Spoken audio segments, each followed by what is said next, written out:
Jake and I were all set to record last week. We normally do this a week before, and right now it's Monday, so the podcast releases tomorrow. And as I was doing the research for our topic, which was him and the Honky Tonk Man, I was seeing all this stuff about you leaving the UWF, and I was like, well, that's pretty interesting. As I'm reading all this research, you were a mainstay in the UWF, and here in early 1987, you were out the door. And so when Jake said he couldn't record, we audibled, and thankfully you were able to jump in. And I'm really psyched to talk about this topic. I think it's really fascinating, and we've got a lot of news and notes to cover if you're ready to go. Well, I sure do am, brother. But of course, just in case, for Jake's listening, I want Jake to feel at home. So everything's horrible. I feel bad. Wrestling stinks. Nothing's good at all. I'll tell you what, that's a good Jake impression. I don't like anybody. That about sums it up. Jake and I, we go way, way back. Actually, Jake was a groomsman in my wedding many years ago.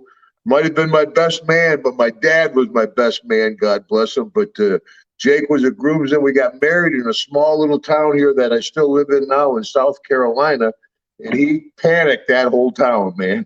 Him and Cheryl came in for the rehearsal dinner. Oh, my gosh. Cheryl was dressed in red leather. Jake was in snakeskin. This is Southern Baptist territory down here in South Carolina. They were throwing holy water at him. Man, they say that opposites attract, and you and Jake are very different personality types. But man, he tells me all the time how much he loves you and the road stories that you two have together. So hopefully, we'll have to get you and him on this podcast at some point together and hear some of those stories, because I'm sure they're wild. No, most of the time they're pretty mild.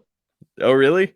I was gonna say, Jake put on my bachelor party. Let me tell you that, brother. Yeah, and that was long before that hangover stuff ever showed up. That might have been a time plate for it back then, man.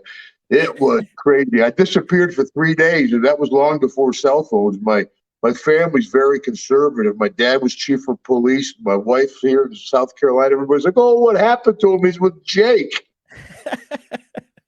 Jake scares my whole family. They love him, though. I have 3 older sisters. They all love Jake. He knows them all very well. Man, Jake is such a great guy, and Jake actually wouldn't go that far, brother. Jeez.